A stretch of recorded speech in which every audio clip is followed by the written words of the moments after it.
Assalamualaikum warahmatullahi wabarakatuh.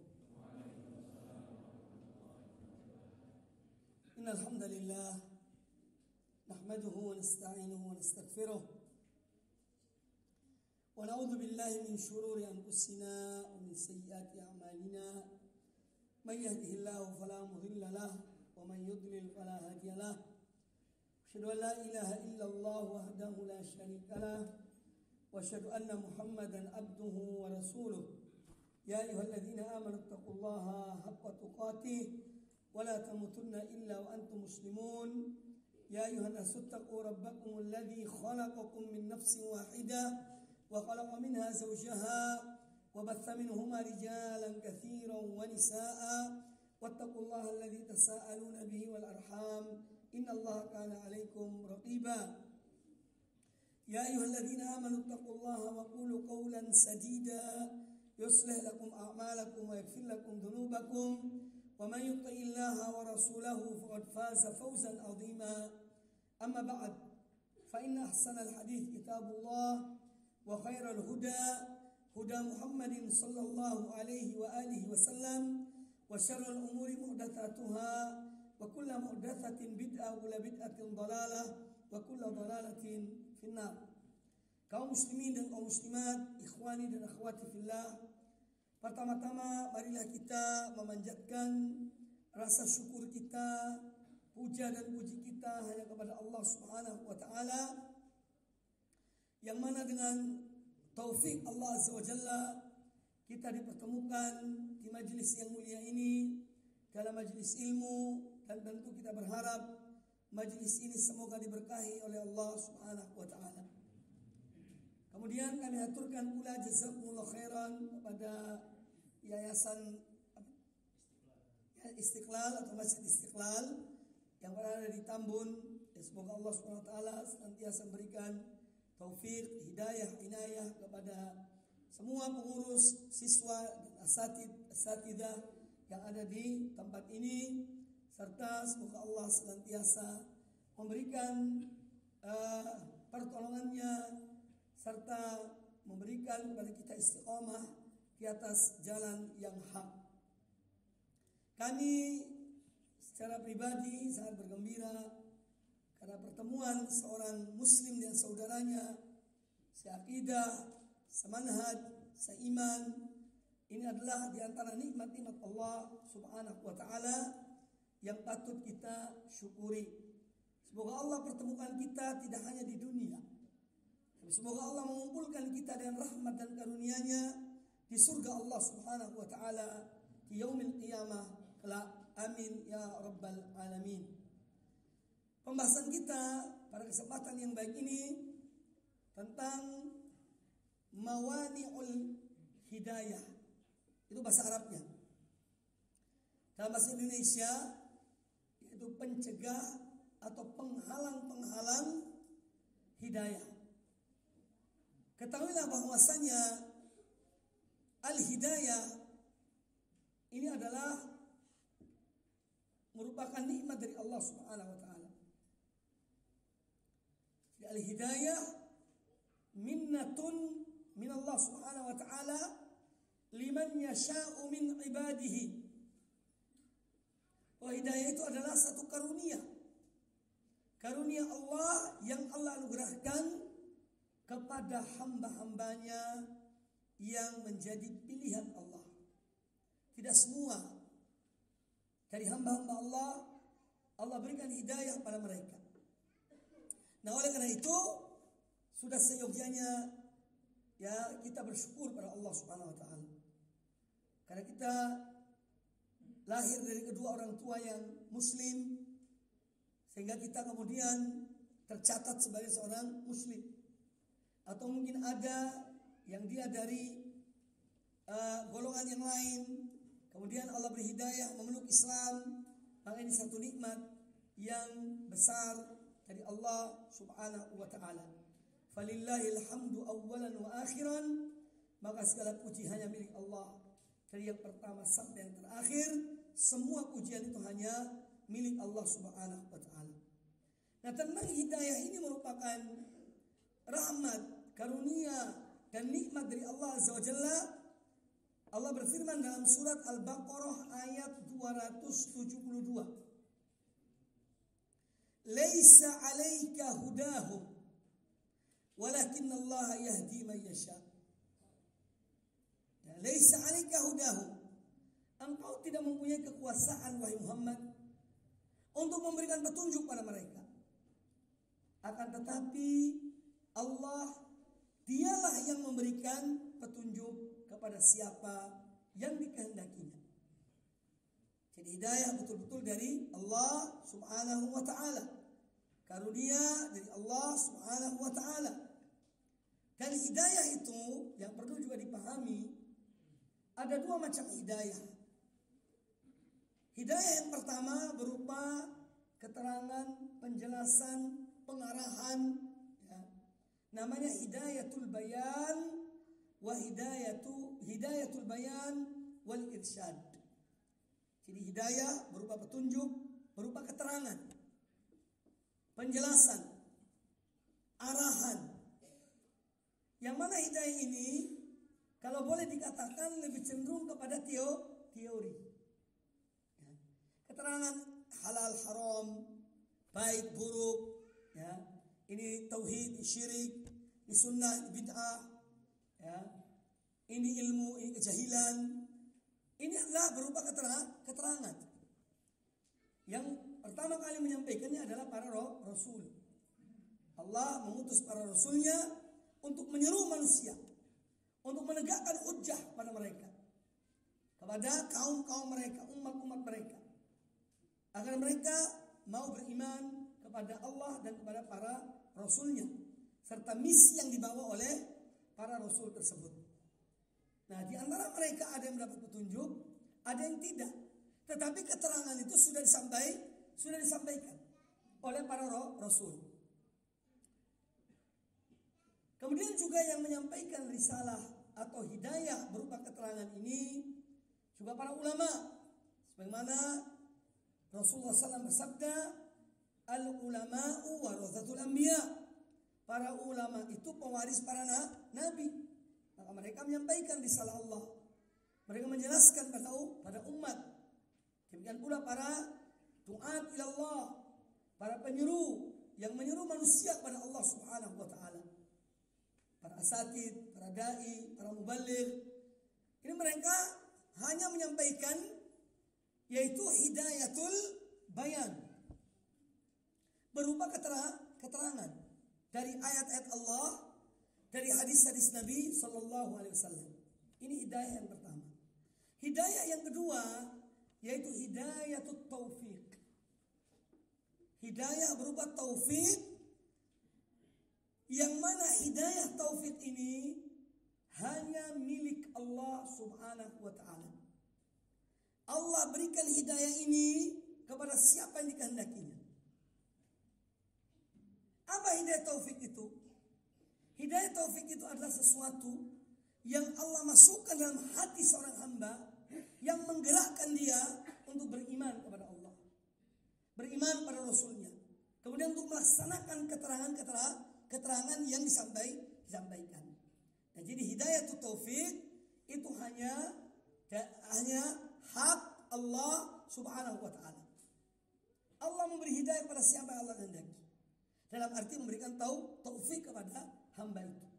Tetapi kalau keterangan, para rasul sudah menyampaikan tentang hujjah yang Allah perintahkan pada mereka. Terutama apalagi Nabi kita Muhammad SAW sebagai Nabi yang terakhir. Beliau telah menyampaikan semua risalah Allah. Tidak ada satupun yang tersembunyi atau yang beliau sembunyikan. Semua sudah disampaikan oleh beliau sallallahu alaihi wasallam, karena beliau adalah Rasul yang terakhir, khatamul anbiya. Maka dari itu beliau adalah telah menyampaikan semua risalah Allah.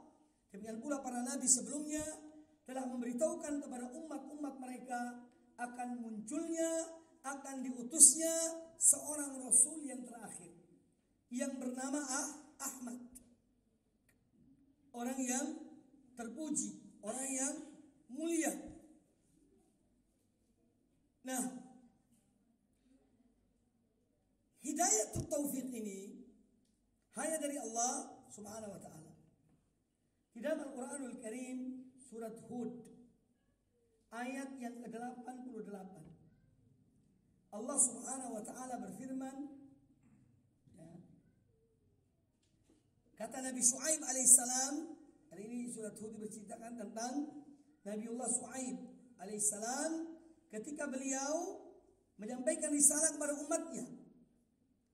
Beliau mengatakan, dan ini hal penting untuk kita ketahui tentang para rasul dalam membawa misi Allah, risalah Allah kepada umat mereka.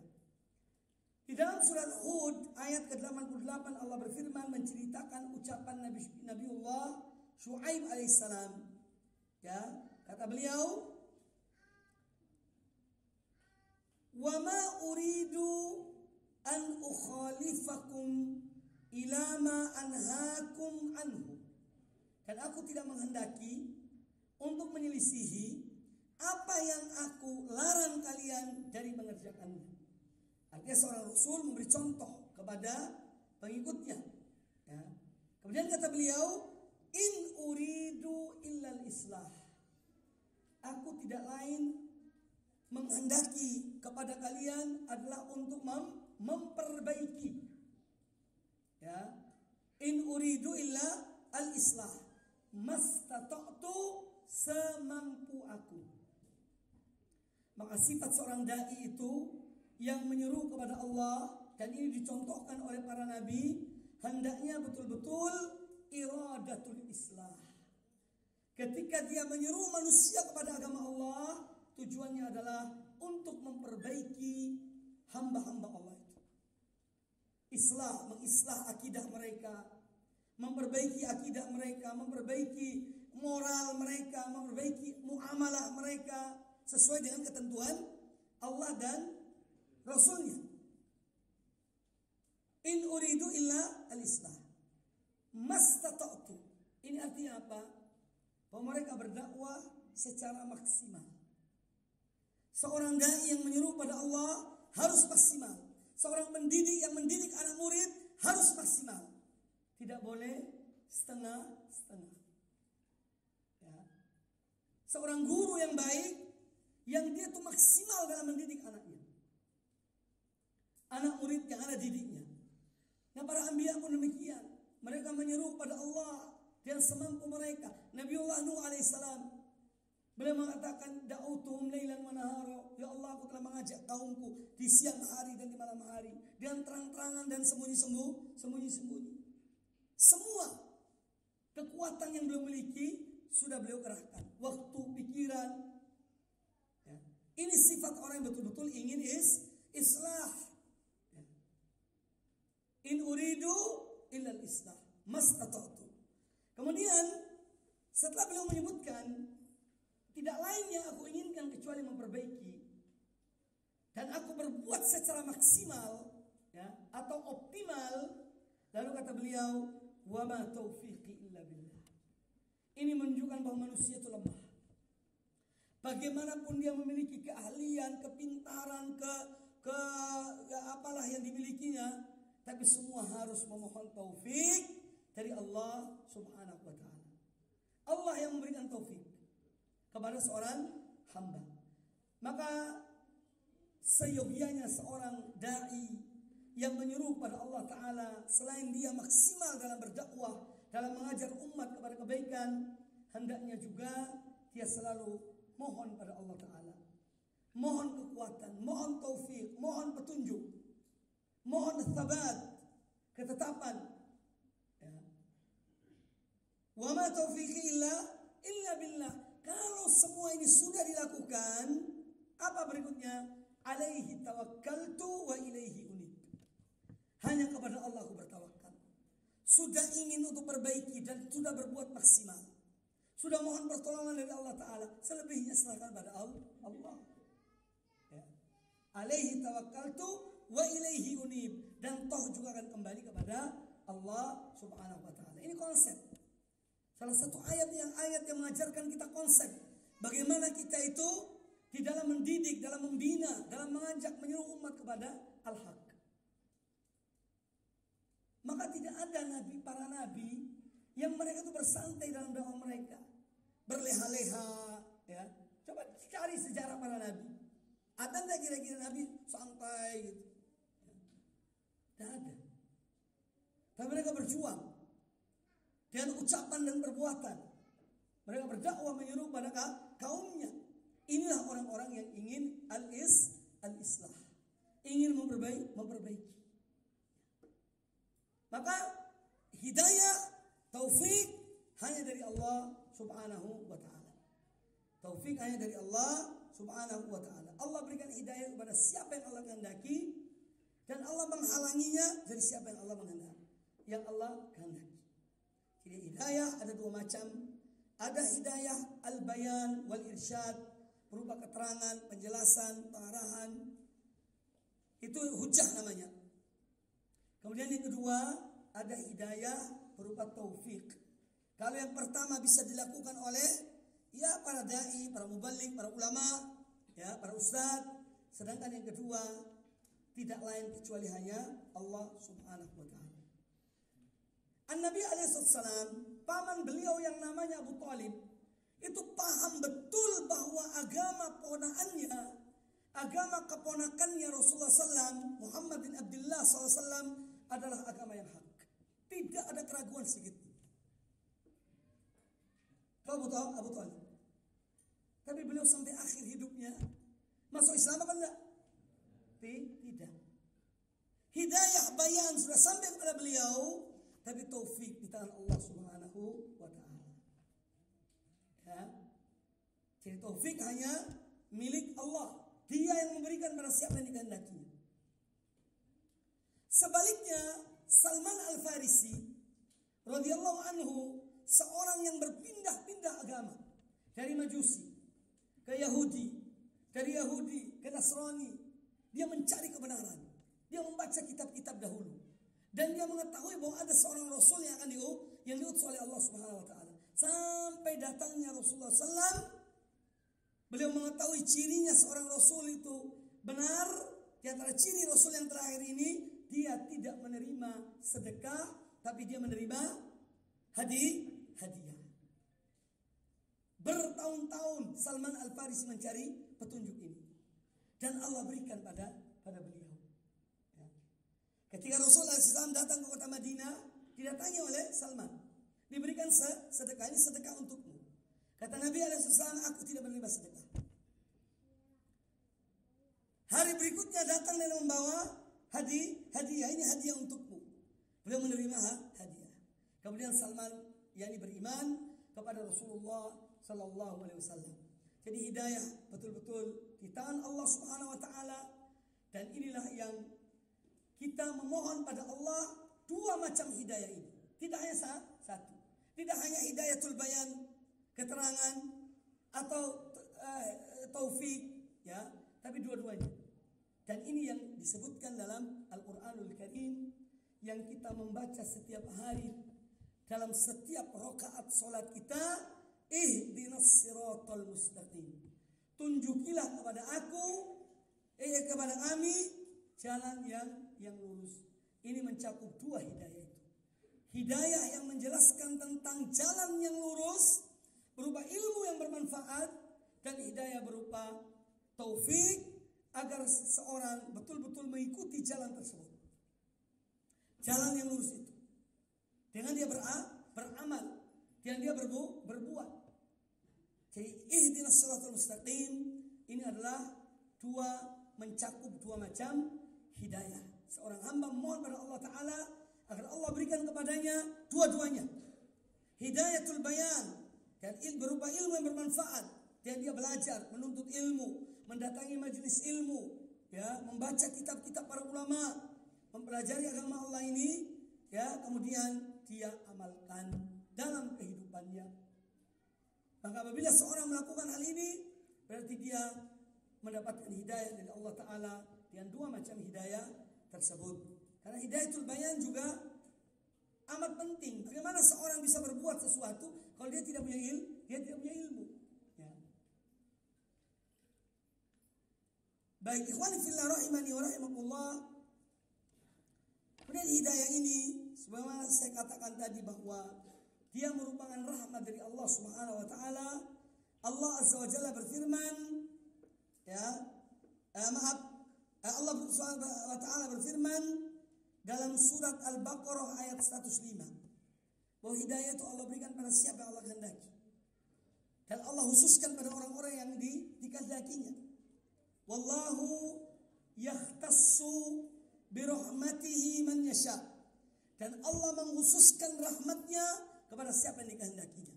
Di rahmat Allah ada dua macam.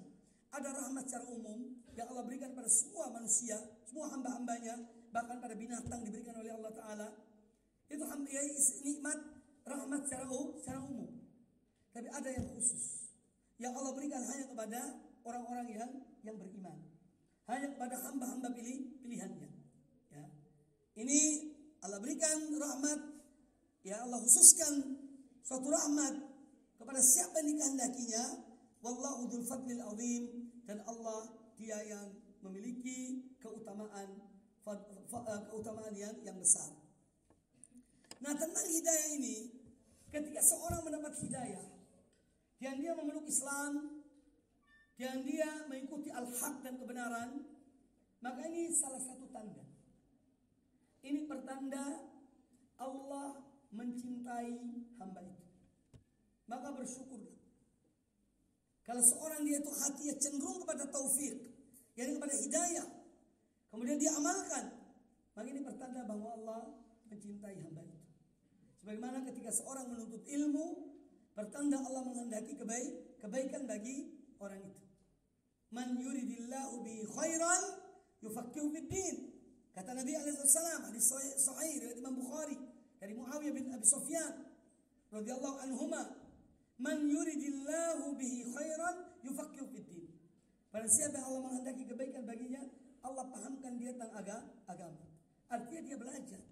Bukan tiba-tiba terus ada wangsit yang masuk di kepalanya, tidak. Dia menuntut ilmu, dia belajar, mendatangi majelis ilmu, ya, mendatangi para ulama. Kemudian dia menuntut ilmu itu. Dan apabila Allah mencintai seorang hamba, Allah berikan hidayah kepadanya. Hal ini berdasarkan hadis riwayat Imam Al-Hakim dan yang lainnya. Dan hadis ini adalah hadis yang sahih dari Abdullah bin Mas'ud radhiyallahu anhu. Kata beliau, qala Rasulullah sallallahu alaihi wasallam, Rasulullah sallallahu alaihi wasallam bersabda, Innallaha qasama bainakum akhlaqakum kama qasama bainakum arzaqakum. Sesungguhnya Allah membagi di antara kamu sekalian akhlak-akhlak kalian sebagaimana Allah membagi rezeki di antara kamu sekalian. Jadi akhlak itu sama dengan rezeki. Seorang kau punya akhlak yang baik, yang mulia, artinya Allah berikan dia rezeki berupa akhlak ini yang besar. Sama dengan harta. Itu karunia Allah pada orang tersebut. Kalau orang itu diberikan akhlak oleh Allah Ta'ala. Karena kata Nabi SAW, Allah membagi di antara kalian akhlak-akhlak kalian sebagaimana Allah membagi rezeki di antara kalian. Kemudian kata Nabi SAW, wa inna Allah yu'ti ad-dunya man yuhibbu wa man la yuhibbu. Dan Allah memberikan, dan bahwasanya Allah memberikan dunia ini kepada siapa yang Allah cintai dan kepada siapa yang Allah tidak mencintainya. Makanya dunia ini diberikan kepada orang kafir, ya, iya, munafik, musyrik, muslim, mukmin, semua diberikan. Dan bagian masing-masing. Itu dunia. Lalu kata beliau sallallahu alaihi wasallam, "Wala yu'til imana illa man ahabba." Dan Allah tidak memberikan keimanan kecuali kepada orang atau hamba yang dicintainya. Jadi iman ini adalah sesuatu yang spesial dari Allah Ta'ala untuk para hambanya yang dicintainya. Maka ketika seorang beriman pada Allah Ta'ala, hendaknya dia itu mensyukuri nikmat Allah. Ini pertanda bahwa Allah mencintai hamba itu. Karena Karena Nabi SAW mengatakan, wala yu'til imana illa man ahabba.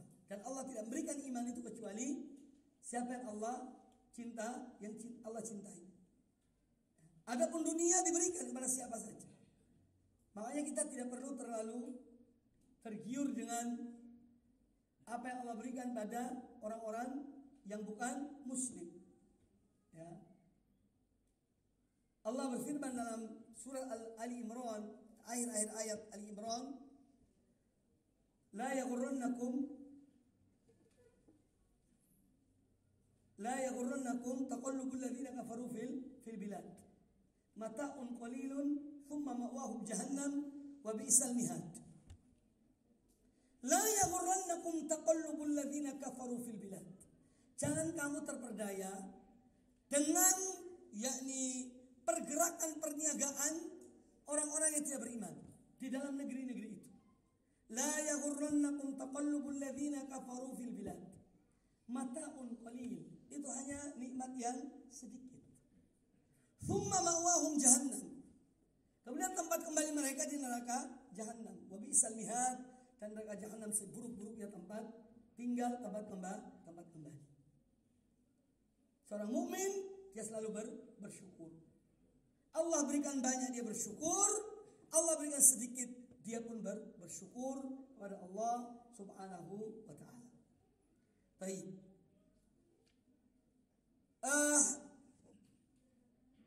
Ketika Allah Azza wa Jalla menciptakan hamba-hambanya di muka bumi ini, Allah tidak membiarkan mereka begitu saja. Tapi Allah mengutus para rasul, para anbiya, untuk memberitahukan kepada manusia bahwa mereka diciptakan untuk suatu tujuan. Satu tujuan, dan itu hikmah yang mulia, yang agung, yaitu untuk beribadah kepada Allah Subhanahu wa taala. Maka setiap rasul mengajak manusia kepada beribadah kepada Allah Subhanahu wa taala. Yang terakhir Allah mengutus Nabi kita Muhammad SAW sebagai rahmat bagi alam semesta ini. Sebagaimana Allah Ta'ala berfirman dalam surat Al-Anbiya ayat 107, "Wa ma arsalnaka illa rahmatan lil mu'minin wa illa rahmatan lil alamin."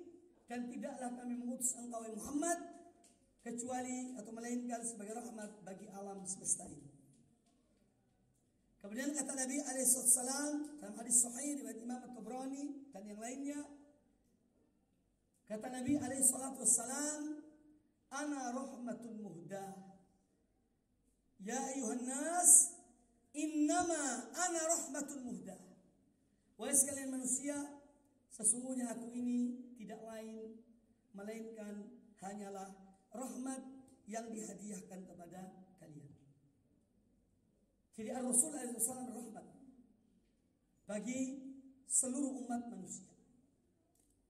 Bil khusus kepada kaum mukminin yang beriman kepada beliau. Laqad manna Allahu 'alal mu'minin idh ba'atha fihim rasulan min anfusihim yatlu 'alaihim ayatihi wa yuzakkihim wa yu'allimuhumul kitaba wal hikmah wa in kanu min qablu lafi dhalalin mubin. Dalam surat Ali Imran ayat 164. Sungguh Allah telah menganugerahkan kepada orang-orang beriman karunia yang amat besar. Laqad manallahu 'alal mu'minin. Apa karunia itu? Idz ba'atsa fihim rasulan min anfusihim. Tatkala Allah mengutus pada mereka seorang rasul dari golongan mereka, yang mereka tahu betul siapa Muhammad itu. Akhlaknya, perangainya, garis keturunannya, mereka tahu betul siapa Muhammad itu. Ya. Dari kabilah yang termulia, Quraisy. Bagaimana perangainya? Mereka tahu betul. Seorang yang amanah, seorang yang jujur. Ya. Seorang yang tidak pernah menyembah berhala. Sallallahu alaihi wasallam. Idz ba'atha fihim rasulan min anfusihim. Yang mana rasul ini? Yatlu alaihim ayati. Rasul ini membacakan pada mereka ayat-ayat Allah. Wa yuzakkihim, dan mensucikan jiwa-jiwa mereka dari syirik kepada tauhid, dari jahiliyah kepada ilmu, dari kekufuran kepada keimanan, dari akhlak yang buruk pada akhlak yang mulia. Wa yuzakkihim wa yu'allimuhumul kitab wal hikmah. Dan Rasul itu mengajarkan pada mereka Alkitab yaitu Al-Quranul Karim, dan Al-Hikmah yaitu Sunnah Rasulullah Sallallahu Alaihi Wasallam. Wa in kanu min qablu lafi dhalalin mubin. Padahal mereka sebelumnya berada dalam kesesatan yang nyata. Dan diutusnya Nabi SAW untuk menyeru manusia kepada agama Allah Subhanahu Wa Taala, agar mengajarkan pada mereka hidayah, menunjuki mereka jalan yang lurus, mengajarkan kepada mereka apa tujuan hidup mereka di dunia ini, yaitu untuk beribadah kepada Allah Subhanahu wa Ta'ala. Ada sebab-sebab yang dengan sebab-sebab itu seorang hamba tercegah dari hidayah. Ini yang akan kita bahas tentang mawani al-hidayah. Hal-hal yang dapat mencegah seorang hamba dari hidayah, dari jalan yang lurus, dari iman dan Islam, atau mengikuti kebenaran. Di antaranya adalah yang pertama, yaitu al-jahlu bidinillah. Seorang yang tidak mempunyai perhatian tentang agama Allah, sehingga dia dalam keadaan jahil, tidak mau belajar, ya, tidak ada keinginan untuk mencari hidayah itu, karena dia terlena dalam kelalaian. Maka kelalaian, kejahilan ini salah satu di antara mawani'ul hidayah, pencegah hidayah. Makanya Allah Azza wa Jalla menyebutkan di dalam Al-Quranul Karim surat Al-Hasyr, wala takunu kalladzina nasullah, dan janganlah kamu menyerupai orang-orang yang lupa kepada Allah. Fa'ansahum anfusahum, maka mereka dilupakan untuk mengerjakan sesuatu yang bermanfaat bagi diri mereka. Wala takunu kalladzina nasullah, dan janganlah kamu menjadi seperti orang-orang yang lupa kepada Allah, lalai kepada Allah, lalai kepada hari akhir. Karena ini semua menjadi penghalang dari hidayah. Kelalaian, cinta dunia, mengejar dunia, lupa pada akhirat, ini semua penghalang hidayah. Wala takunu kalladzina nasullah fa'ansahum anfusahum, maka janganlah kamu menyerupai orang-orang yang lupa pada Allah, maka Allah jadikan mereka lupa untuk mengerjakan amal-amal yang bermanfaat bagi diri mereka. Makanya kita diperintahkan untuk selalu mengingat Allah, untuk selalu menuntut ilmu, dan jangan menjadi orang-orang yang lalai dalam kehidupan dunia ini. Karena dunia ini melalaikan dan melelahkan. Itu dunia, melalaikan dan melelahkan. Sudah lelah, lalai, rugi akhirnya. Sedangkan akhirat, kalau seorang konsentrasi dalam hidupnya dunia ini untuk mendapatkan akhirat, maka dia tidak akan lelah untuk beramal, ya, dan dia tidak akan lalai dari akhiratnya. Oleh karena itu Nabi SAW pernah, ini dalam hadis riwayat Imam Ibnu Majah yang sanad yang sahih, ketika Rasulullah SAW sedang duduk bersama Abdullah bin Umar radhiyallahu anhuma, maka datanglah seorang Ansor, jadi seorang penduduk Madinah. Setelah mengucapkan salam kepada Rasul alaihissalam, orang itu bertanya, "Ya Rasulullah, ayyul mu'minina afdal?" Wahai Rasulullah, orang mukmin manakah yang paling afdal, yang paling utama? Qal Kata Nabi alaihissalam, ahsanuhum khuluqan. Orang mukmin yang paling mulia, yang paling afdal, yang paling baik akhlaknya. Yang paling baik akhlaknya. Kemudian orang itu bertanya lagi, wa ayyuhum akyasu? Ya Rasulullah, orang mukmin manakah yang paling cerdas? Ini kecerdasan dalam kategori, dalam penilaian ukuran agama. Wa ayyul mu'minina akyasu? Orang mukmin manakah ya Rasulullah yang paling cerdas? Kata Nabi alaihissalam, aktsaruhum lil mauti dzikran. Orang mukmin yang paling cerdas, yang paling banyak mengingat akan kematian. Wa ahsanuhum lima ba'dal mauti istidadan. Dan orang yang paling baik persiapannya untuk sesudah kematian. Itu orang paling cerdas. Maka dunia melalaikan dan melelahkan, sedangkan mengingat akhirat akan membuat seorang semangat dan tidak melalaikan dari mengingat Allah Subhanahu wa taala. Kemudian yang lain,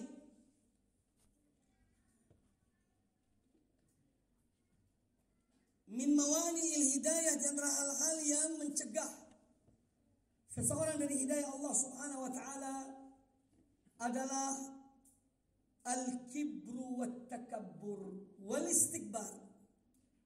Kata ini sama, ya, keangkuhan, kesombongan, ya. Ini penyebab, di antara salah satu penyebab yang menghalangi seorang hamba dari hidayah Allah Subhanahu wa ta'ala, yaitu al-kibru. Apa itu al-kibr?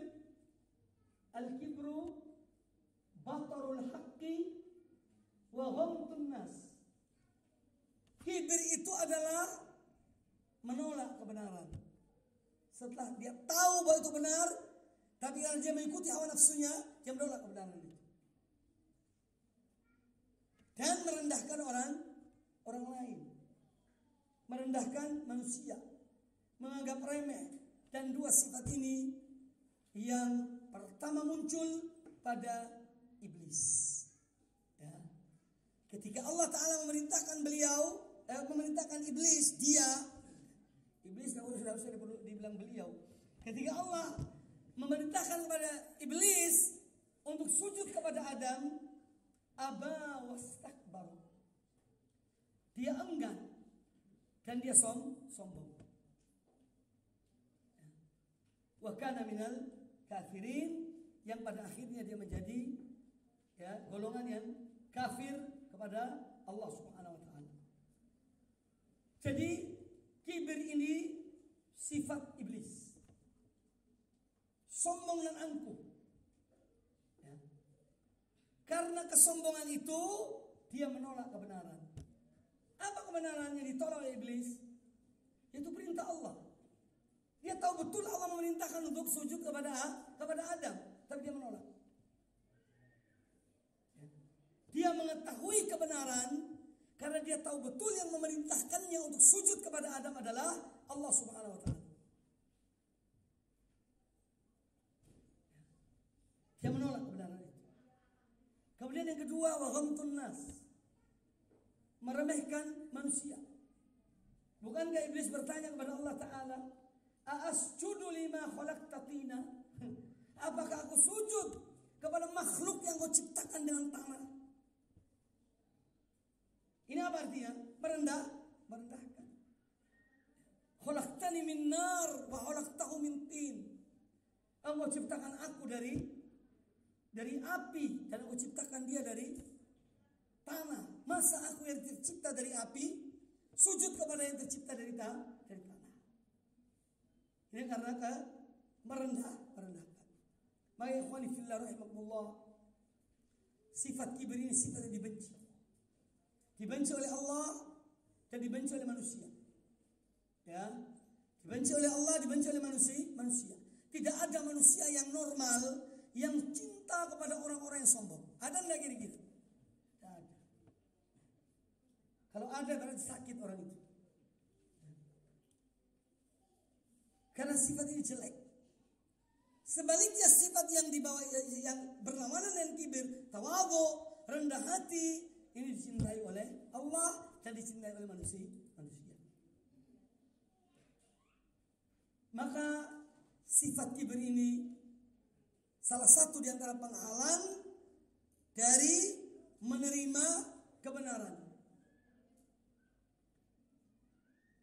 Penghalang hidayah adalah karena adanya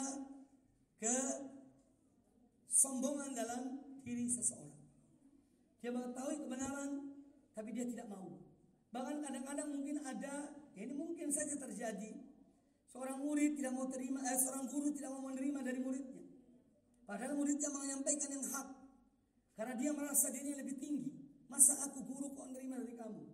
Padahal kalau kita melihat ulama-ulama dahulu, Imam Ahmad bin Hanbal, Imam Bukhari, Imam Muslim, mereka mengambil hadis dari muridnya juga. Mereka menerima. Ya. Mereka menerima. Padahal itu murid-murid mereka. Al-Imam Muslim atau Imam Tirmidzi, ya, Imam hadis satu dan lain bertemu mereka itu. Tapi mereka mengambil ilmu dari murid mereka. Karena tawadhu, ilmu itu dari manapun selama itu ilmu, diambil. Ya. Diambil. Karena tawadhu, rendah hati. Oleh karena itu, orang yang kibir, yang ada kesombongan dalam dirinya, disebutkan oleh Nabi alaihi salatu wassalam dari hadis Abdullah bin Mas'ud radhiyallahu anhu qala la yadkhulul jannata man kana fi qalbihi mithqalu dzarratin min kibrin. Ya, tidak masuk surga seorang yang ada setitik atom kesombongan dalam dirinya. Bagaimana keterangan para ulama tentang hadis ini? Karena para ulama bahwa hadis ini menjelaskan orang yang kibir itu, yang ada kibir dalam dirinya, bukan berarti kemudian dia itu selamanya di neraka, ya. Tapi dia dibelakangkan. Karena ketika dia di dunia selalu menomorsatukan dirinya, ya. Aku dan aku. Kemudian meremehkan yang lainnya. Maka di akhirat dibalas. Kalaupun dia dimasukkan surga, itu yang terakhir. Karena kesombongannya di dunia ini. Ketika Nabi SAW menyampaikan hadis ini, la yadkhulul jannata man kana fi qalbihi mithqalu dzarratin min kibrin. Tidak masuk surga seorang yang ada dalam dirinya, dalam hatinya seberat biji atom sifat kesombongan. Qala rajulun, orang bertanya kepada Nabi SAW, innar rajula yuhibbu an yakuna thawbuhu hasanan wa na'luhu hasanatan. Ya Rasulullah, kadang-kadang ada orang yang dia ingin bajunya bagus, sendalnya bagus. Artinya orang ini bertanya, apakah itu termasuk kibir apa bukan? Maka Nabi langsung menjawab pada seorang yang bertanya itu, qal innallaha jamilun yuhibbul jamal. Sesungguhnya Allah itu jamil, Allah itu indah. Dan Allah menyukai kepada keindahan. Allah menyukai kepada keindahan. Al-kibru batarul haqqi wa ghamtun nas. Kibir itu adalah batarul haqq, menolak kebenaran setelah datang kebenaran padanya. Wa ghamtun nas, dan meremehkan, yaitu manusia. Meremehkan, merendahkan. Meremehkan artinya merendahkan. Dia melihat dirinya lebih dari orang itu. Ya. Merendahkan manusia. Hadis ini hadis sahih riwayat Imam Muslim di dalam sahihnya. Kemudian ikhwani fillah rahimakumullah, penghalang hidayah yang ketiga adalah ittiba'ul hawa, mengikuti hawa nafsu. Hawa nafsu ini, na'udzubillah min dzalik, sesuatu yang membuat mata menjadi buta, telinga menjadi tuli, mata hati menjadi mati. Hati menjadi mati. Na'udzubillah. Ilal hawa. Seorang kalau sudah dikuasai oleh hawa nafsunya, maka semua tertutup. Ya. Semua tertutup kecuali keinginan hawa nafsunya. Lupa ayat, lupa hadis, lupa majelis ilmu. Ya. Karena sudah dikuasai oleh hawa nafsu. Dia ibarat orang dalam keadaan mabuk. Ya. Mabuk hawanya. Sehingga dia tidak tahu apa yang dia lakukan. Karena hawa nafsu itu. Waliyadzubillah. Makanya Allah Azza wa Jalla menyebutkan di dalam surat Al-Jathiyah ayat yang ke-23 tentang bahaya mengikuti hawa nafsu. Afara'aita man ittakhadha ilahahu hawa. Pernahkah engkau melihat seorang yang dia menjadikan hawa nafsu itu sebagai ilahnya, sebagai sembahannya? Wa adallahu Allahu ala ilmin, dan Allah menyesatkan dia di atas ilmu. Ya. Allah menyesatkan dia di atas ilmu. Dia tahu kebenaran tapi dia menolak karena mengikuti hawa nafsu. Ya. Wa khatama ala sam'ihi wa qalbihi, dan Allah mengunci pendengarannya, yakni dari mendengar yang hak, dan Allah mengunci hatinya dari menerima kebenaran. Wa ja'ala ala basarihi ghishawah, dan Allah jadikan di atas matanya semacam penutup yang menutupinya dari kebenaran, dari melihat al-haq. Faman yahdihi min ba'dillah, maka apakah ada orang yang bisa menyelamatkan orang ini? Orang yang bisa memberi petunjuk pada orang seperti ini? Ya. Setelah Allah Ta'ala, afala tadhakkarun, maka kalian tidak mengambil pelajaran dari hal itu. Ini menunjukkan bahayanya hawa nafsu. Seorang tertutup hatinya, pendengarannya, penglihatannya, kecuali mengikuti hawa nafsunya. Waliyadzubillah. Makanya Allah Ta'ala melarang para nabinya dari mengikuti hawa nafsu. Di antara ayat-ayat Al-Quran yang menyebutkan hal ini, yaitu tentang Nabi Daud alaihissalam dalam surat Shad ayat ke-26. Allah Azza wa Jalla berfirman, Ya Daud, wahai Daud, inna ja'alnaka khalifatan fil ard. Sesungguhnya kami jadikan engkau sebagai pemimpin di bumi ini. Beliau Raja Daud, yaitu Nabi Daud alaihissalam punya anak Nabi Sulaiman, juga menjadi raja. Wahai Daud, sesungguhnya kami jadikan engkau sebagai khalifah di muka bumi ini. Fahkum bainan nasi bil haq, maka hukumilah, adililah manusia dengan kebenaran. Ya. Wala tattabi'il hawa, dan jangan kamu mengikuti hawa nafsu. Fayudhillaka an sabilillah, karena niscaya hawa nafsu itu akan menyesatkan kamu dari jalan Allah.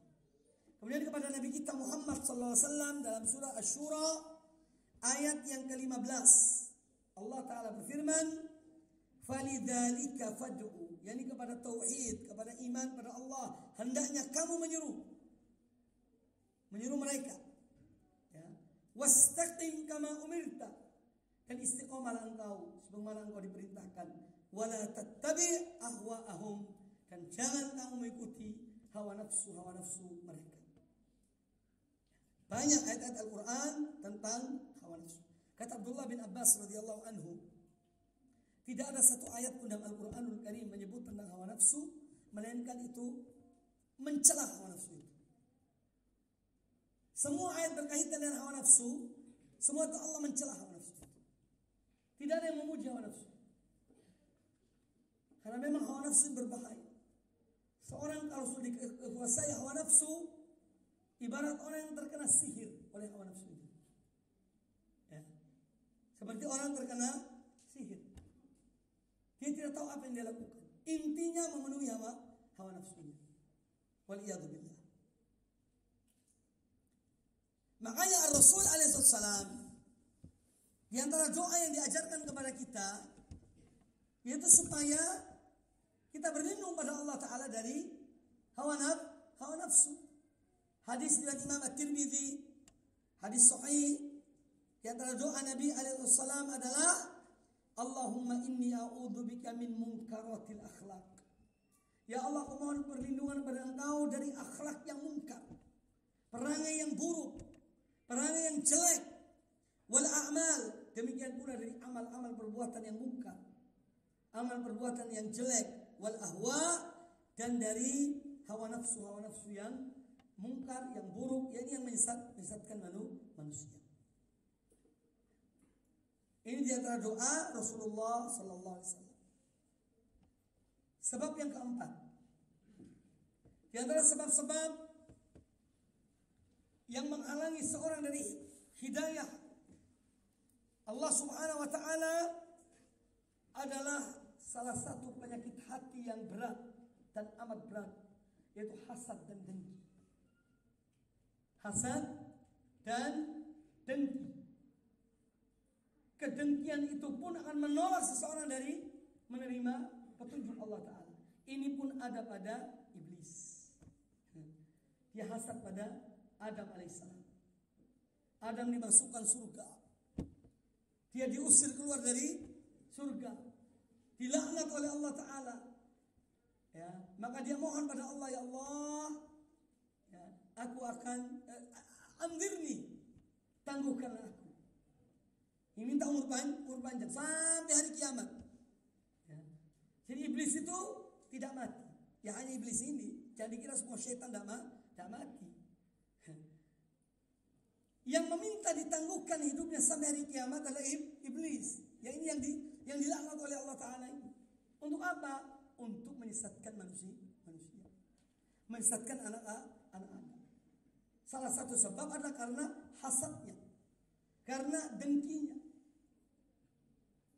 Dan ini tidak hanya penyakit hasad ini, bahkan ada pada sebagian penuntut ilmu, bahkan ulama. Waliyadzubillah. Ini sifat hasad. Anak-anak Nabi Yusuf alaihissalam, anak-anak Nabi Yakub alaihissalam, yang 12 orang, yang bersaudara satu ibu satu ayah dengan Nabi Yusuf adalah saudaranya Bunyamin. Yang lainnya lain ibu mereka. Karena hasadnya kepada Yusuf alaihissalam, mereka ingin supaya Yusuf terhindar dari ayah ini, terjauhkan dari ayah mereka. Karena mereka melihat bahwa betul-betul Nabi Yusuf diperhatikan oleh ayahnya. Padahal ayahnya diceritakan oleh Nabi Yusuf, bahwa aku bermimpi melihat 11 bintang, ya, bulan dan matahari itu sujud kepada aku. Ini tanda-tanda kenabian. Diketahui oleh Nabi Yakub alaihissalam. Makanya beliau betul-betul jaga anak ini. Jangan kamu ceritakan mimpi ini pada saudara-saudaramu. Dari situlah kemudian mungkin ada tindakan muamalah, perilaku yang lebih memperhatikan Yusuf oleh sang ayah ini. Situlah kemudian timbul rasa iri dari saudara-saudara Nabi Yusuf. Maka mereka ingin ini harus dihilangkan Yusuf dari ayah kami ini. Kalau tidak akan dia yang akan diperhatikan. Akhirnya mereka musyawarah itu. Diajak bermain ke padang, ya, untuk apa? Mengembala kambing. Sudah diingatkan oleh ayahnya. Saya khawatir kalian nanti biarkan dia akhirnya dimakan oleh serigala. Dan kisah itu masyhur, antum sudah tahu. Intinya salah satu sebab adalah karena hasad. Karena dengki. Nah, jadi sifat hasad ini juga sifat Yahud. Mereka tahu dalam kitab-kitab mereka tentang akan diutusnya Rasulullah SAW, seorang nabi yang terakhir, ya.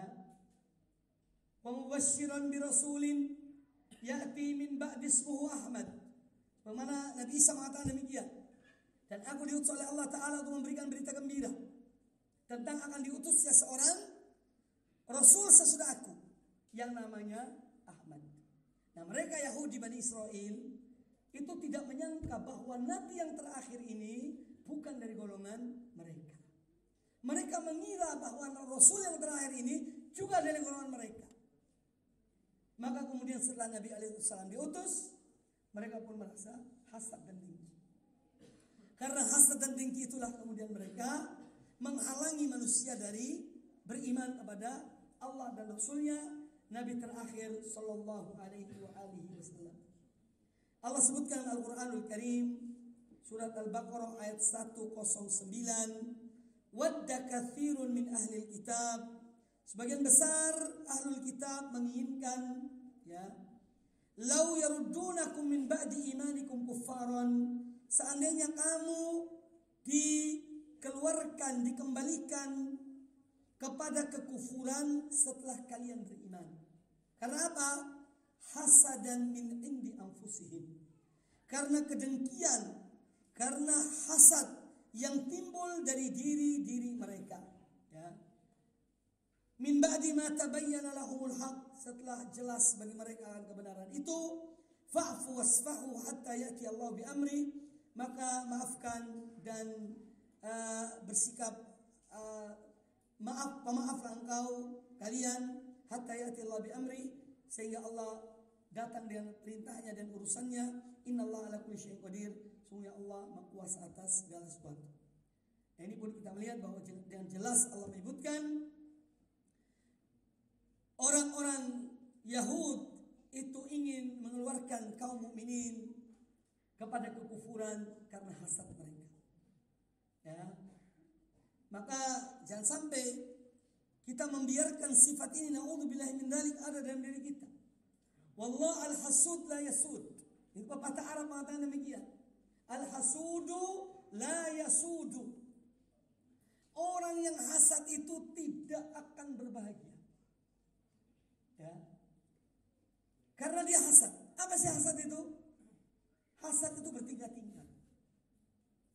Hasad itu yang pertama, yang paling jelek, hasadnya iblis, yaitu seorang ingin supaya nikmat yang Allah berikan kepada saudaranya itu dicabut. Ini hasadnya iblis.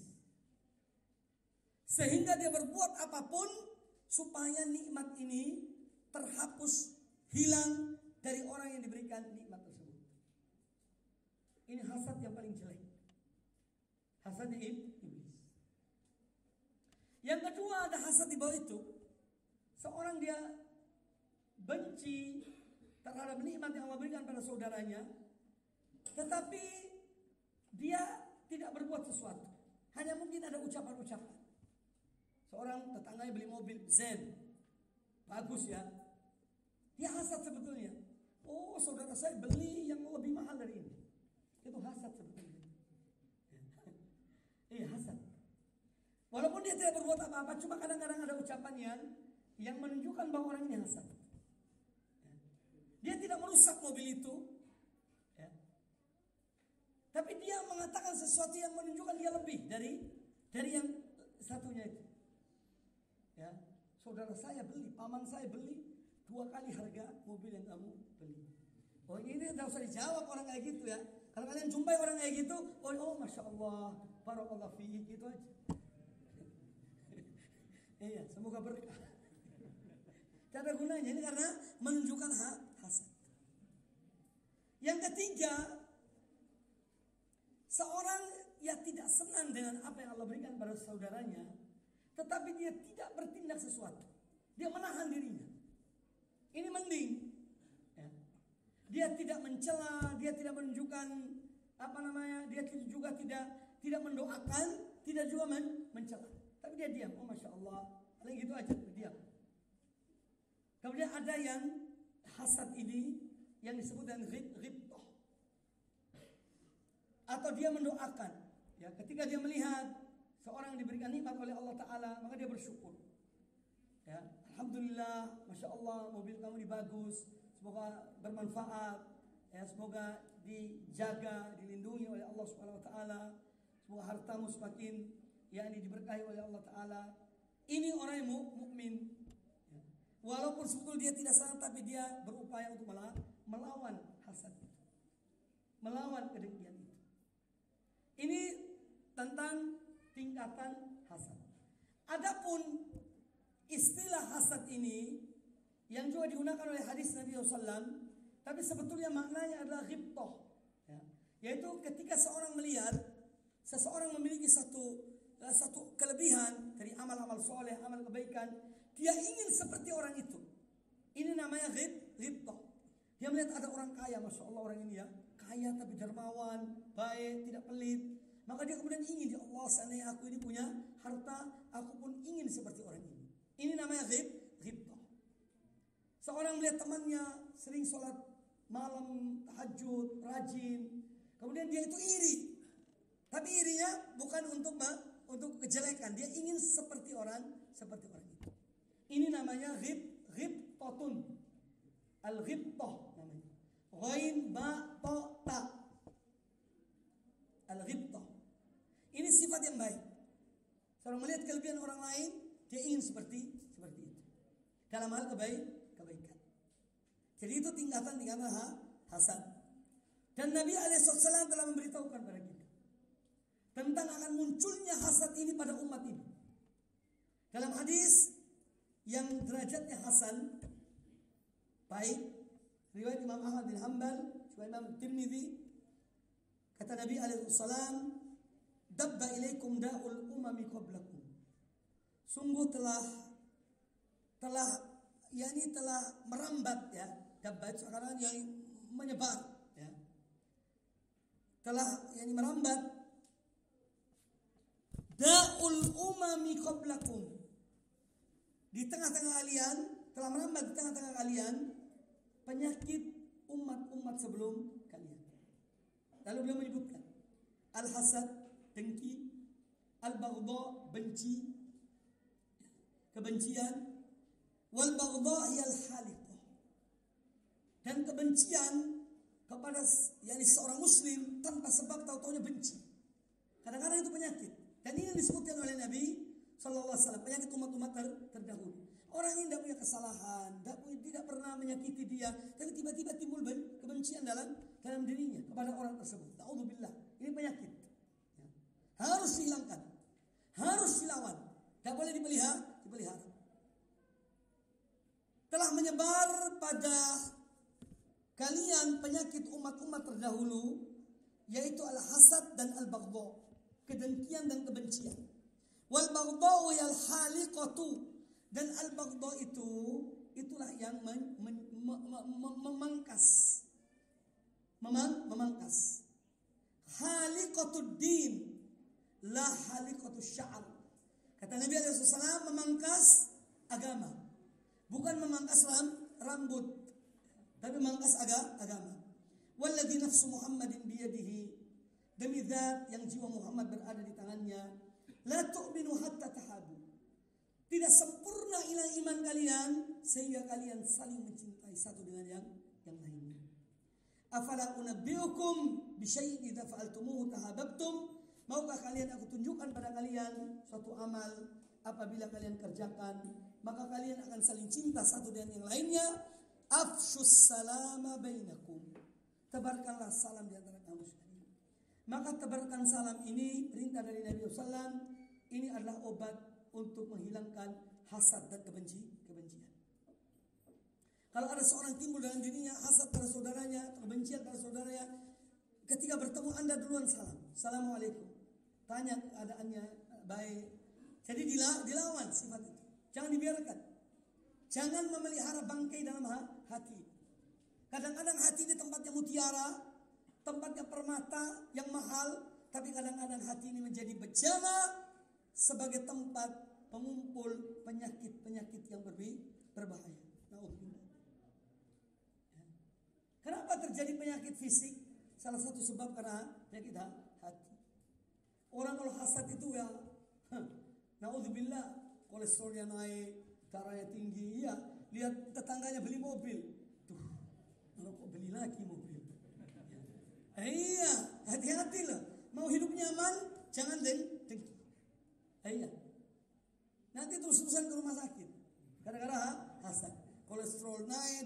dia naik, jantungnya berdebar, ya, iya, itu tidak ada manfaatnya, ya, tidak ada manfaatnya. Jadi harus kita menjauhkan sifat dengki ini.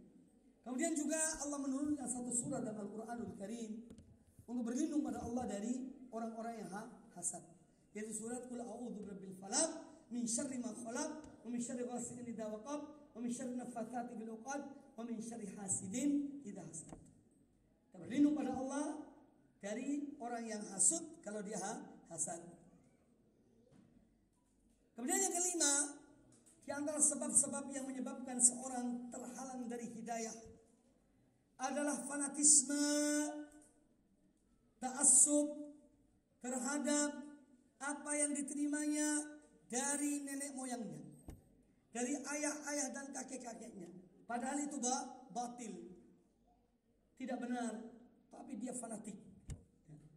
Ini peninggalan orang tua saya, ini peninggalan kakek saya, ini ajaran mereka. Sehingga kemudian datang kebenaran, dia menolak. Ini disebut oleh Al-Quranul Karim dalam banyak ayat. Salah satunya adalah dalam surat Al-Ma'idah ayat 104. Allah Ta'ala berfirman, "Wa idza qila lahum ta'alu ila ma anzalallah wa ila ar-rasul," dan apabila dikatakan pada mereka, kemarilah kalian untuk mengikuti apa yang diturunkan Allah dan hendaknya kalian mengikuti Rasul, qalu hasbuna ma wajadna alaihi aba'ana. Kata mereka, sudah cukup apa yang kami dapati dari orang tua kami. Awalau kana aba'um la ya'lamuna syai'an wa la yahtadun. Apakah mereka tetap mengikuti orang tua mereka meskipun orang tua mereka la ya'lamuna syai'an, tidak mengetahui sesuatu dari ilmu ini. Wa la yahtadun, dan tidak pula mereka mendapat petunjuk, apakah mereka tetap mengikuti? Jadi ayat mencela perbuatan fanatisme kepada peninggalan, ya, orang tua, nenek moyang yang bertentangan dengan Islam. Adapun misalnya orang tua kita, orang tua yang soleh, yang taat, mereka mengikuti sunnah, ya, mereka bertauhid pada Allah Ta'ala, ya, ini tidak ada masalah. Bahkan harus seorang itu fanatik karena orang tuanya baik, orang tuanya soleh, orang tuanya taat pada Allah, jauh dari perbuatan yang dilarang, dari penyimpangan. Maka ini hal yang harus dipertahankan. Yang dimaksud di sini adalah yang bertentangan dengan apa yang dibawakan oleh Allah dan Rasulnya Sallallahu Alaihi Wasallam. Kemudian yang keenam, di antara sebab yang dengannya seorang terhalang dari hidayah Allah Ta'ala adalah at-taqlidul a'ma, taklid buta, ya, terhadap doktrin manusia atau amalan-amalan mereka yang tidak berdasarkan pada dalil. Karena itu dikerjakan oleh masyarakatnya atau keluarganya, maka mereka mengikuti. Hanya bertaklid buta. Karena taklid buta itu akan menghalangi seorang dari kebenaran. Ya. Oleh karena itu Allah Ta'ala, ya, mengutus Nabi kita Muhammad SAW, dan beliau diperintahkan oleh Allah Ta'ala untuk menyatakan kepada orang-orang Quraisy, kepada kaum beliau Sallallahu Alaihi Wasallam. Kata beliau kepada mereka, "U'budullaha wahdahu wa la tusyriku bihi syai'an." Sembahlah kalian kepada Allah semata dan jangan kalian menyekutukan Allah dengan suatu apapun. Kemudian kata Nabi SAW kepada mereka, kaumnya, "Watruku ma yaqulu aba'ukum." Dan tinggalkanlah apa yang menjadi i'tiqad, keyakinan, ucapan, perkataan ayah-ayah kalian, orang tua kalian, yaitu menyimpang dari kebenaran. Jangan kalian mengikutinya. Jangan kalian bertaklid kepadanya. Wa ya'muruna bis-shalati waz-zakati was-sidqi wal-'afaf was-silah. Dan beliau Nabi SAW memerintahkan kami untuk salat, zakat, jujur, iffah, menjaga kehormatan diri, dan silaturahim. Ini ajaran Rasulullah SAW. Poin yang berikutnya, di antara penyebab seorang terhalang dari hidayah Allah Ta'ala adalah al-ghuluw fil ashkhasil muayyanin, yaitu sikap ghuluw terhadap orang-orang tertentu, tokoh-tokoh tertentu, ya. Tentu yang menyimpang dari agama Allah, tapi orang yang ditokohkan, dimuliakan, ya. Dan seorang fanatik kepada orang ini menyebabkan seorang terhalang dari hidayah Allah Subhanahu wa ta'ala. Karena sikap melampaui batas. Kadang-kadang kalau dikatakan pada mereka, Rasulullah SAW mengatakan begini, mereka mengatakan guru saya mengatakan begini, ustadz saya mengatakan begini, ya, mbah-mbah kami mengatakan begini dan begitu. Karena apa? Sikap ghulu, melampaui batas kepada tokoh-tokoh mereka. Ini penghalang, di antara penghalang manusia dari hidayah Allah Subhanahu wa ta'ala. Makanya Allah mengatakan pada ahlul kitab, ya ahlul kitab, wahai ahlul kitab, la taghlu fi dinikum. Jangan kalian melampaui batas dalam agama kalian. Ya. Ghairul haqqi, yang mana sikap melampaui batas itu yaitu bukan pada kebenaran. Wala tattabi'u ahwa'a qaumin, dan jangan kalian mengikuti hawa nafsu suatu kaum. Qadallu min qablu, yang mana mereka telah tersesat sebelumnya. Wa adallu katsiran, dan mereka banyak menyesatkan manusia. Wa dallu an sawa'is sabil, dan mereka sendiri tersesat dari jalan yang lurus. Ini disebutkan dalam surat Al-Maidah ayat yang ke-77. Larangan sifat ghulu, berlebihan. Dan Nabi kita Muhammad SAW bersabda dalam hadis riwayat Imam Ahmad yang sanad yang sahih. Kata beliau alaihi salatu wassalam, ya ayuhan nas, wahai sekalian manusia, iyyakum wal ghuluwa fid din, waspadalah kalian, hati-hatilah kalian, jauhilah kalian dari sikap ghulu di dalam agama. Peringatan dari Nabi SAW kepada umat ini, iyyakum wal ghuluwa fid din, waspadalah kalian dari sikap melampaui batas dalam agama. Fa innahu ahlaka man kana qablakum al-ghuluw fid din, sesungguhnya telah membinasakan orang-orang sebelum kalian karena sikap ghulu dalam agama ini.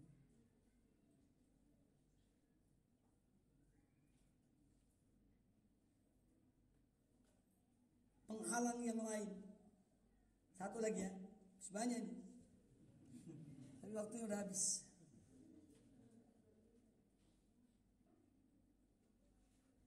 Yaitu seorang bisa terhalang dari hidayah Allah karena al-jalis, teman duduknya. Karena temannya, dia ingin mengikuti al-haq, kebenaran, tapi dihalangi oleh temannya.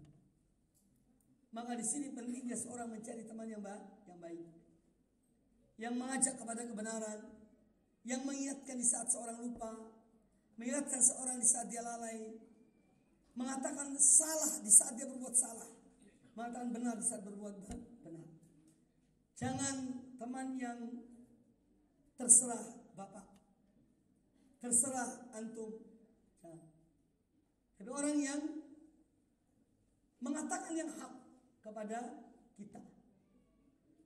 Al-mar'u ala dini khalilihi. Kata Nabi SAW, seorang itu tergantung agama temannya. Kita menilai seorang, lihat siapa temannya. Siapa temannya? Teman duduk, kekasihnya, orang yang paling baik dengan dia. Al-mar'u ala dini khalilihi, kata Nabi SAW. Maka hendaknya seorang melihat siapa yang menjadi teman dekatnya. Falyanzur ahadukum man yukhalil. Maka hendaknya seorang melihat siapa yang menjadi teman dekatnya. Karena pengaruh ini besar. Ketika paman Rasulullah SAW, Abu Talib dalam kondisi ya akan meninggal, itu Nabi SAW datang kepada beliau, mengatakan, ya ammi, wahai pamanku, ucapkanlah kalimat la ilaha illallah, yang mana kalimat ini aku akan menjadikan hujjah, ini untuk membela engkau di yaumil qiyamah depan Allah Ta'ala. Sampainya ada siapa? 2 orang. Siapa kira-kira? Abu Jahal dan Abdullah bin Abi Umayyah. Mereka mengatakan, setiap Nabi SAW mengatakan pada pamannya, ucapkanlah kalimat la ilaha illallah, yang dengannya aku menjadikan hujjah di hadapan Allah untukmu, untuk membelamu. Kata mereka, apakah engkau meninggalkan agama ayahmu? Sampai pada akhirnya Abu Thalib meninggal pada agama ayahnya. Maka hati-hati. Wa subhanallah, ya. Abdullah bin Abi Umayyah akhir hidupnya apa? Masuk Islam. Iya. Akhir hidupnya dia masuk Islam. Maka hidayah betul-betul di tangan Allah Subhanahu wa taala. Ikhwani fillah rahimani wa rahimakumullah, sebetulnya masih asik duduk sama antum ini. Ini majlis yang menyenangkan, ya. Majlis yang insyaallah yakni kita mendapat rahmat dari Allah Subhanahu wa taala. Namun ya begitulah. Karena waktu yang sudah tinggal sedikit untuk menjawab pertanyaan, dan insyaallah nanti jam 2 saya ada kajian lagi terakhir, maka saya membatasi sampai di sini, dan insyaallah apa yang disampaikan itu sudah banyak mencakup ya dari materi yang memang kita akan sampaikan pada kesempatan yang baik ini. Dan insyaallah taala pada setelah minum ini harus membasahi, karena leher ini punya hak. Berikanlah pada yang hak akan haknya. Salah satunya membasahi leher. Kalau sudah kering ya dibasahi. Jadi ini haknya. Bismillah.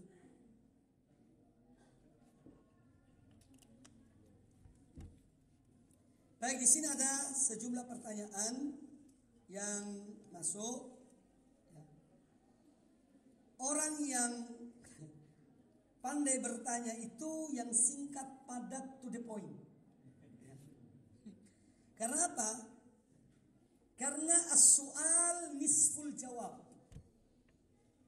Itu dikatakan dalam pepatah Arab. As-su'alu nisful jawab. Bahwa pertanyaan itu setengah dari husnus su'al nisful jawab. Jadi baiknya pertanyaan itu sudah sebagian dari jawaban. Oleh karena itu, mohon kalau bertanya singkat, padat, to the point, sehingga yakni tidak memayahkan yang ditanya. Kadang-kadang ada orang bikin cerita, ya, 1 halaman disuruh baca dulu. Iya. Dan itu bukan sekedar baca. Kalau itu kisah cerita yang harus dipahami. Iya. Maka dari itu kalau bertanya, dan insya Allah alhamdulillah kertasnya pertanyaan pada singkat-singkat sih. Ini berarti masya Allah yang hadir ini pandai bertanya, pandai membuat soal. Baik, apakah sifat menolak pembuatan? Nah ini Yusuf, masalah lain. Apa yang dimaksud dengan seperti manusia yang terputus dari rahmat Allah Subhanahu wa taala? Ini pertanyaan tidak jelas.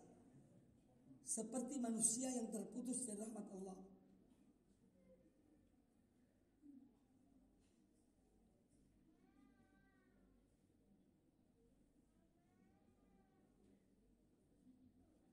Baik.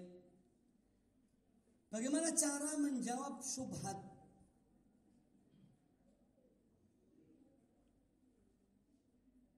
Ini semua pertanyaan-pertanyaan yang sensitif dan saya tidak jawab. Tapi 4 mata boleh. Ya. Karena kita di zaman ini zaman rekaman. Iya, terus terang saja. Ya harus. Saya kemarin nasihati pada pertemuan para asatid di Jogja, saya disuruh berbicara supaya lebih hati-hati. Karena manusia ini macam-macam. Ya, dan kadang-kadang kita dicari kesalahan. Ya. Saya tidak perlu menyebut siapa, Anda sudah tahu semuanya. Ya, tapi subhanallah kok pertanyaannya aneh-aneh yang saya dapatkan. Ya. Baik, kita jawab yang tidak aneh saja. Ya sebetulnya ada pertanyaan yang benar, cuma memang ini juga kalau dalam rekaman ya bisa menjadi bahan yang diolah. Ya. Maka kita jangan sampai mencari berbicara hal-hal yang bisa diolah. A menjadi B, B menjadi C. Ya. H bisa menjadi kho bisa menjadi jim. Ya. Tinggal ganti titiknya. Ya. Dan alhamdulillah pengalaman ini ya membuahkan hasil itu ya, karena pengalaman dalam ya perjalanan hidup ini. Alhamdulillah. Ustaz, assalamualaikum warahmatullahi wabarakatuh. Waalaikumsalam warahmatullahi wabarakatuh. Semoga Allah menjaga Ustaz, semoga Allah pun menjaga Anda yang bertanya. Baik, mohon jelaskan kepada kami tentang apa saja sebab hilangnya hidayah taufik dari diri seseorang, dan apa kiat-kiat untuk menjaga hidayah agar tidak berkurang atau tidak hilang. Ya. Baik, apa sebab hilangnya hidayah taufik dari diri seseorang? Sebetulnya taufik itu dari Allah Subhanahu wa taala. Hilangnya itu terkadang karena kelalaian seseorang, atau dia tidak mensyukuri nikmat Allah itu. Ya. Allah berikan nikmat taufik padanya, tapi dia kufur pada nikmat itu. Ya. Dan kufur nikmat itu menyebabkan apa? Azab Allah. Ya. La in syakartum la azidannakum. Kalau kamu bersyukur, aku menambah nikmatku pada kalian. Wa la in kafartum inna azabi lasyadid. Dan apabila kalian kufur pada nikmatku, maka nikmat adabku adalah adab yang pedih. Maka langkah pertama agar seorang dia tak menjaga hidayah Allah padanya, dia senantiasa mensyukuri nikmat Allah. Baik itu hidayah berupa al-bayan, ilmu yang bermanfaat, ya, ataupun taufik. Ketika dia diberikan kekuatan oleh Allah untuk mengikuti kebenaran, maka istiqomahlah. Ya, berupaya untuk istiqomah supaya dia tidak menyimpang dari kebenaran, dari hidayah yang telah diberikan oleh Allah Subhanahu wa taala. Jadi di antara sebab hilangnya hidayah itu karena kufrun nikmat. Tidak mensyukuri nikmat Allah yang diberikan padanya. Yang kedua, kelalaian. Ya, dia kurang bisa membaca bahwa pada hakikatnya Allah memberikan hidayah kepadanya, tapi dia tidak menangkap hidayah itu. Akhirnya dicabut oleh Allah Ta'ala, diberikan kepada yang lainnya. Makanya Allah mengatakan kepada manusia, seandainya kalian murtad dari agama Allah, maka Allah akan mendatangkan orang-orang yang lebih baik dari kalian. Itu disebutkan dalam surat Al-Maidah ayat 54. Tidak keliru ya. Al-Maidah ayat 54. Allah menyebutkan tentang hal ini. Karena Islam itu petunjuk dari Allah, nikmat dari Allah, Allah berikan pada seorang hamba.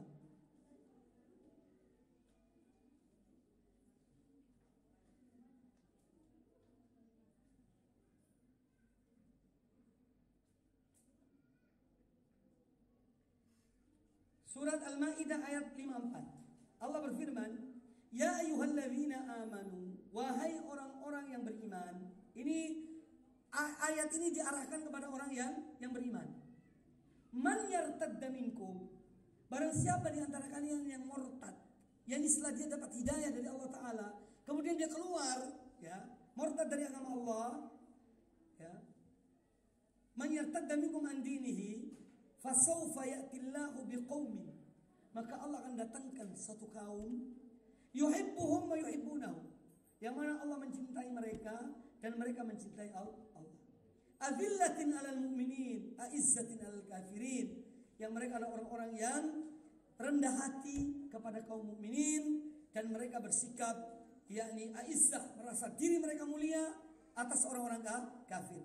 Yujahiduna fi sabilillah, mereka senantiasa berjihad di jalan Allah. Wala yakhafuna laumata laim, dan mereka tidak akan takut celaan orang-orang yang mencela. Dzalika fadlullah yu'ti man yasha wallahu wasi'un alim. Ini dalam surah Al-Maidah ayat 54. Jadi intinya bahwa kita hendaknya selalu mensyukuri nikmat Allah Subhanahu wa taala ketika kita mendapatkan hidayah, menjaganya, memeliharanya, maka insyaallah akan tetap yakni seorang mendapatkan hidayah tersebut. Kemudian pertanyaan yang berikutnya,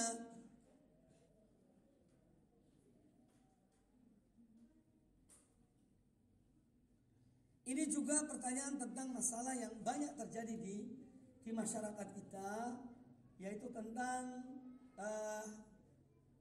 masjid-masjid yang bersambungan dengan yakni makam. Nah, ini banyak di beberapa masyarakat. Ya memang semestinya itu kalau seorang yang bisa yakni menyampaikan sebetulnya tidak terlalu sulit. Cukup dengan membangun tembok. Satu tembok di balik tembok masjid itu. Ya, satu tembok lagi kemudian didirikan sebagai penghalang antara halaman makam itu dengan masjid. Itu insya Allah sudah mencukupi. Ya, mudah-mudahan demikian. Karena ya memang itu yang terjadi ya, di banyak tempat di masyarakat kita. Dan semoga Allah Ta'ala memberikan hidayah, taufik pada kita semuanya untuk yakni berbuat yang terbaik, ya, berbuat yang terbaik bagi umat kita ini daripada kaum muslimin. Ya. Karena dengan demikian kita menjadi orang yang bermanfaat. Yang mana Nabi SAW mengatakan, yaitu khairun nasi anfa'uhum linnas, sebaik-baik manusia adalah yang paling bermanfaat bagi orang banyak. Kalau kita bisa nasihati, kita nasihati. Kalau tidak, ya sudah. Ya. Masih banyak masjid-masjid yang lainnya yang bisa kita mengerjakan, menunaikan sholat di masjid tersebut. Dan masalah-masalah seperti ini memang tidak mudah dan tidak gampang. Ini karena sudah menjadi kebiasaan. Mungkin mereka yang lakukan hal itu mereka juga tidak tahu, ya. Dan mereka tetap menganggap itu hal yang biasa. Maka hal-hal seperti ini ya hendaknya didudukkan permasalahan bagi yang ingin merubah, itu dan membangun sebuah tembok ya yang menghalangi atau sebagai tembok dari kuburan itu sehingga terpisah dari masjid. Wallahu a'lam. Ustaz, bagaimana cara agar terhindar dari sifat sombong dan ingin dipuji? Ya, ini sebetulnya ada pada manusia sifat ingin dipuji. Kalau kesombongan tidak semua orang sombong. Ada orang memang lahir ya, artinya dari kecil dia sifatnya tawadhu, rendah hati. Tapi ada memang juga manusia yang mungkin karena faktor apalah sehingga dia muncul kesombongan dalam dirinya, itu pun kadang-kadang dari kecil. Nah, oleh karena itu kita sebagai orang tua pertama harus mengajarkan pada anak kita untuk berakhlak yang mulia, termasuk tidak menyombongkan diri, karena Allah benci pada orang-orang yang sombong. Itu bisa kita sampaikan kepada mereka. Kalau anak terbiasa demikian, insya Allah maka dia tumbuh besar dalam keadaan sifat tawadhu dan rendah hati. Adapun ingin dipuji, ini ada pada manusia juga. Karena apa? Nafsu ini dia ingin menginginkan bagian. Kenapa para ulama menyebutkan bahwa al-ikhlas itu sulit bagi jiwa ini? Karena jiwa ini ingin dipuji. Dia ingin mendapat bagian dari apa yang dia lakukan. Minta disanjung, dipuji, dilihat orang. Ya. Nah, oleh karena itu keikhlasan itu sangat berat bagi jiwa ini karena sifat tersebut. Maka beruntunglah orang-orang yang dia itu berupaya untuk berbuat karena Allah Subhanahu wa taala. Nah, seorang kalau dia ingin untuk terhindar dari sifat ini, hendaknya dia itu ingat bahwa amal-amal yang dilakukannya seandainya bukan karena Allah ingin dilihat orang, amal itu tidak akan diterima. Ini sudah cukup sebagai ancaman bagi dirinya, dan dengan demikian bisa menahan diri dari riya. Kemudian amal itu ada dua macam, ya.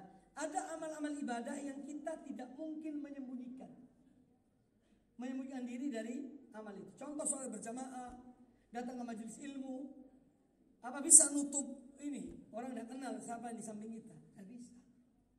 Sholat berjamaah, apalagi lagi disuruh nutup semua tubuhnya sehingga tidak tahu siapa orang ini, ya.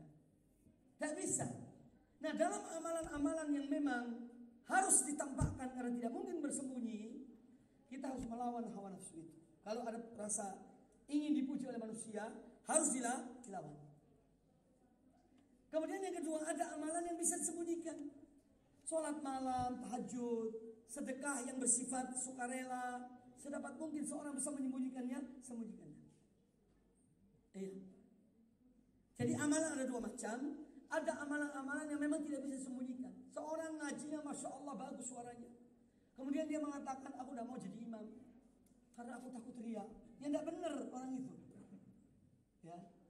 Dia harus lawan sifat itu. Haruslah lawan. Karena kalau dia berkeyakinan, beranggapan begitu, bisa jadi ini sholat berjamaah itu akan ini sedikit orang yang sholat.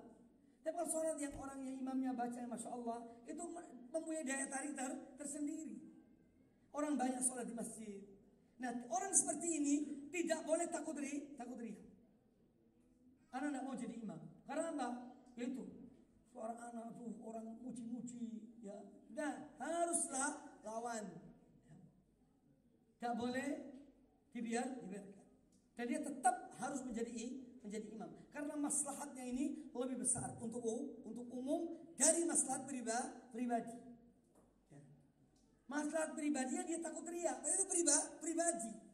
Lah apa karena masalah pribadi ini dia kemudian menjadikan maslahat yang demikian banyak itu, yang lebih bermanfaat bagi orang banyak, itu ditangguhkan. Ya ini tidak benar. Maka orang seperti ini harus melawan hawa nafsu itu. Ya ta'awud billah minasyaitan. Minta perlindungan pada Allah dari bisikan syaitan. Dari godaan nafsu. Ini amalan-amalan yang memang tidak bisa disembunyikan, maka seorang harus melawan hawa nafsunya kalau ada perasaan riya itu. Adapun amalan-amalan yang memang tersembunyi dan kita mampu menyembunyikannya, maka sembunyikanlah. Jangan tuh rihanno, sholat malam, sampai di kantor.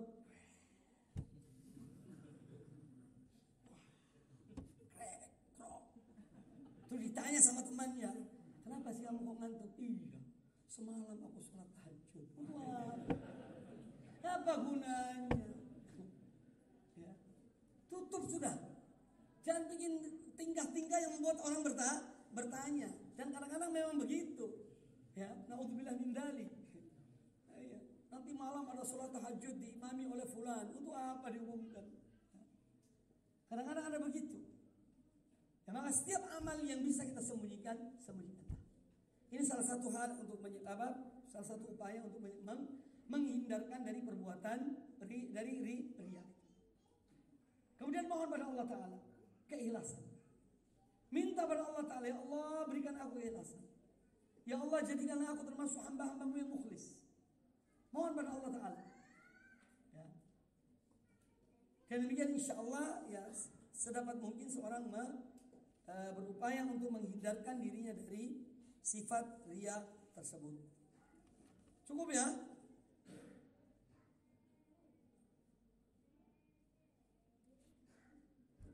Ibu saya seorang wanita solehah, tapi dia banyak melakukan hal-hal yang tidak dicontohkan oleh Nabi SAW karena ketidaktahuannya.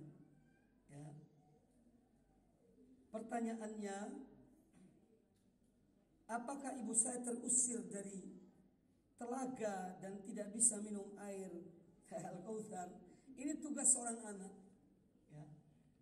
Jadi menasihati dengan baik, merubah akhlaknya kepada orang tuanya, dan mendoakan mereka. Ya. Kita hanya berkewajiban untuk menyampaikan, menasihati, selebihnya serahkan kepada Allah Ta'ala. Tapi hendaknya orang yang baru ikut ya kajian, dia mengenal dakwah sunnah ini, ketika dia ingin merubah keluarganya, yang pertama ya hendaknya dia merubah perilakunya, akhlaknya menjadi terbaik dari sebelumnya. Ya. Sehingga nanti orang tuanya bertanya, kok anak saya berubah sekarang ini? Sholat 5 waktu di masjid, pulang rumah Masya Allah salaman pada orang tuanya, pulang kerja bawa hadiah, bertanya kesehatan ibunya, ayahnya. Ini kan pertanyaan besar bagi orang tuanya, kok berubah anak saya ini? Jangan langsung baru ngaji duduk, ya Bu, yang dilakukan itu tidak benar loh Bu. Tak benar loh ya. Itu udah ada ajaran Rasulullah itu. Ya tidak bakal bisa dakwah kalau seperti itu. Orang tua akan mengatakan kamu ini anak baru lahir kemarin. Jangan sok ngajari aku. Makanya robalah perilaku. Menjadilah yang terbaik pada mereka. Ini akan menimbulkan pertanyaan. Kalau sudah membuat mereka gelisah, diajak, ayo kita ikut kajian, Bu. Ya pelan-pelan dakwah ini. Bukan ibarat orang yang membalik telapak tangan lalu langsung jadi. Ya. Tidak bisa. Semua itu hidayah dari Allah Ta'ala. Kemudian kita berdoa kepada Allah untuk orang tua kita. Semoga Allah berikan hidayah, berikan taufik. Selebihnya serahkan pada Allah Ta'ala. Ya. Selebihnya kita serahkan pada Allah Subhanahu wa Ta'ala. Semoga Allah berikan tunjuk. Kalau misalnya seperti kita pun demikian, orang tua kita yang mungkin yang telah meninggal, mungkin mereka belum sampai dakwah ini pada mereka, masih ada hal-hal yang mereka lakukan yang bertentangan dengan atau menyelisihi hadis Rasul, petunjuk Nabi SAW, kita hanya bisa berdoa, yaitu mendoakan mereka. Semoga Allah mengampuni mereka, ya. Semoga Allah merahmati mereka. Itu tugas anak untuk kepada orang tuanya. Awaladin solihin yad'ulahu. Anak yang soleh mendoakan kedua orang tuanya. Itu yang bisa kita lakukan. Ya. Selebihnya kita serahkan pada Allah Subhanahu wa Ta'ala. Tapi yang jelas bahwa akhlak yang mulia, ucapan yang baik, ya, perangai yang mulia pada mereka, ini akan juga berpengaruh. Ya. Kemudian kita berdoa pada Allah. Baik, saya kira cukup. Mudah-mudahan apa yang disampaikan bermanfaat bagi kita semuanya. Pertanyaan-pertanyaan yang ditanyakan ini ada hal-hal yang saya katakan tadi yang saya khawatir diolah, ya. Oleh karena itu yang ingin bertanya atau ya yang belum dijawab pertanyaannya tadi karena memang ada hal-hal yang sensitif, itu silakan ya, nanti setelah ini masih ada waktu sedikit untuk bertanya. Baik, saya kira cukup. Wa jazakumullahu khairan. Ya, aqulu qouli hadza subhanallahi wa bihamdika asyhadu an la ilaha illa anta astaghfiruka wa atubu ilaik. Wa sallallahu wa sallam wa baraka ala nabiyyina wa ala alihi washabihi ajma'in. Walhamdulillahirabbil alamin. Thumma assalamu alaikum warahmatullahi wabarakatuh.